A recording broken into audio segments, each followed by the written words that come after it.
The past 24 hours have been absolutely crazy for crypto.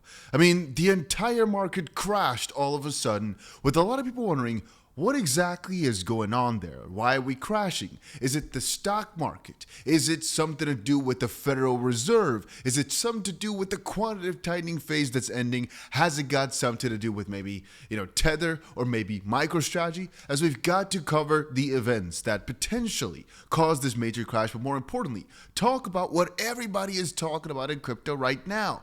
I'm going to say earlier in this 24-hour period, everybody was focused on Tether. Tether is the most big stablecoin we've got in crypto that apparently had some shady business going on with their reserves, which is why the S&P downgraded their rating in a pretty severe fashion. Now, after a while, after the hours, I guess, of more deliberations, research, and people speaking out, we realized this whole situation of Tether FUD, first of all, is cyclical. It keeps coming back every few months, every few years, and doesn't really end up doing anything, because essentially, when you take a good look at the numbers, they are quite good, and that's the result with Tether here yet again. In reality, it's not that bad a situation. I don't fully get why people are so panicky about it. And then, as you can quickly scroll through here, oh boy, are things getting interesting. But the majority of what everybody has been talking about over the past 24 hours, and by the way, if you've not done it yet, make sure you quickly go ahead and press the like button on this video. It is again 4-something a.m., 4:01 a.m. actually as I'm recording this, probably 5 a.m. by the time I upload this. What am I doing with my life, huh? Anyway, MicroStrategy has just announced a $1.4 billion USD reserve to be used for paying dividends and interest on their debt. The $1.44 billion was raised selling MicroStrategy stock, but if MNAV drops below 1.0, they will actually sell Bitcoin or Bitcoin derivatives. And that's where people got a bit scared. Because even though they've theoretically speaking got enough money to pay for roughly almost 2 years, I think 1 year and 11 months, something like that, people are afraid of what would happen if the price were to fall even further. And so, for example here, if you look at the numbers, in reality, again, not that bad of a situation. Realistically, things are actually quite good. But people are afraid because MicroStrategy stock is falling so hard, going down again like massively today. Here, Rand said, "We really don't want MicroStrategy buying more Bitcoin at this stage. Solvent or not, we are moving into the realms of serious concentration risk. Even if the thesis is that they buy, hold, and never sell, we are realizing that never has some exceptions. In this case here, for example, if the price of their stock, or theoretically speaking Bitcoin, but let's just say the price of their stock were to fall like crazy. At 3% Bitcoin supply, the concentration risk is very high, and at 5%, it's catastrophic. MicroStrategy was great for Bitcoin for a period, but I think now we need distribution over concentration." And I will counter that by saying, governments have got a huge amount of gold, and theoretically speaking, a part of what makes gold so good is that it's not really that spread out. Theoretically speaking, it's mostly held by just these major, let's call them corporations, these central banks. And that's also, for the most part, what gives it the stable nature of it, right? Anyway, I wanted to say, there's been a lot of talks of MicroStrategy or potentially Tether, or potentially there's other factors, like the stock market falling the first few hours of December, and potentially something along the lines of the Fed, right? But there's also a lot of people talking about this one thing that is often going overlooked, and I wanted to quickly address it.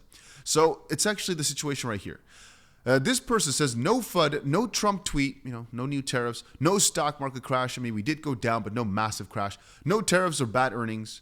We did get some numbers, but nothing too fancy. Japan's 10-year interest keeps climbing. The decades-old yen carry engine is breaking down.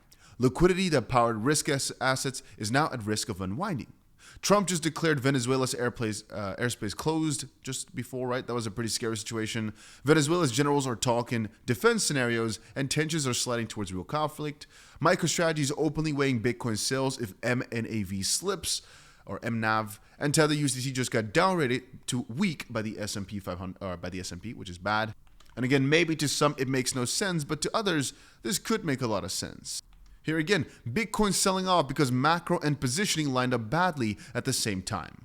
Japanese 2-year bond yields popping above 1% for the first time since 2008 is the market's way of saying the Bank of Japan might actually tighten after years of ultra cheap money.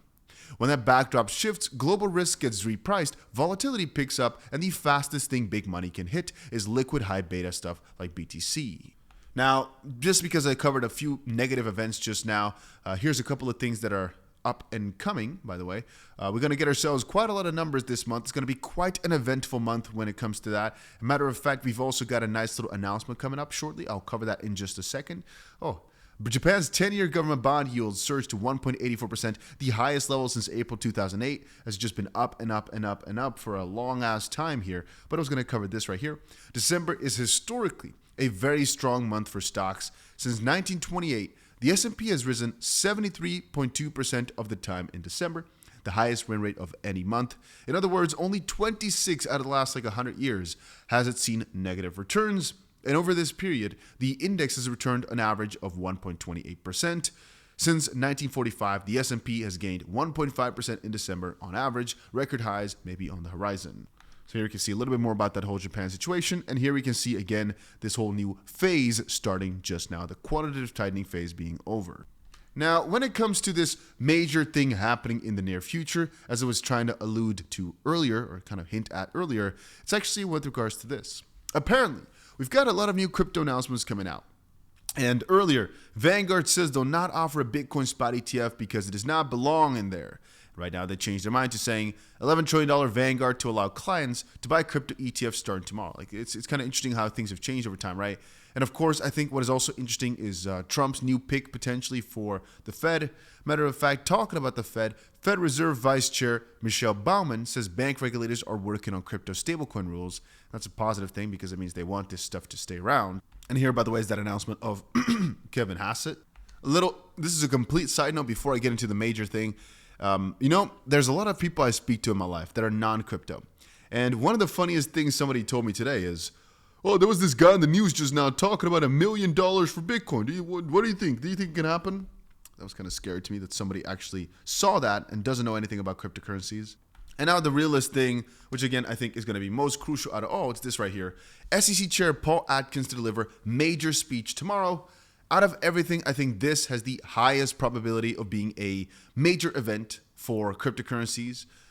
Well, because, if he's saying a major speech coming up today, that could be something pretty big. Like if he just said, I'm going to start, or he just had his talk planned, could be a big nothing burger. But here, with all these major institutions waiting for the announcement of more regulations and it basically being their biggest thing. Here, take a look at this. Like I just told you, Michelle Baumann saying bank regulators are working on crypto stablecoin rules. Anything he says right now in this time, it can have a really, really positive effect. Theoretically speaking, it could be something negative when it comes to Tether or Michael Saylor or MicroStrategy. But realistically here, I think there's a very good chance it's something about rules or something about stablecoins and planning in a positive sense. It could also be with Elon Musk's newest way of pricing all this stuff in mind. Electricity will be the new pricing.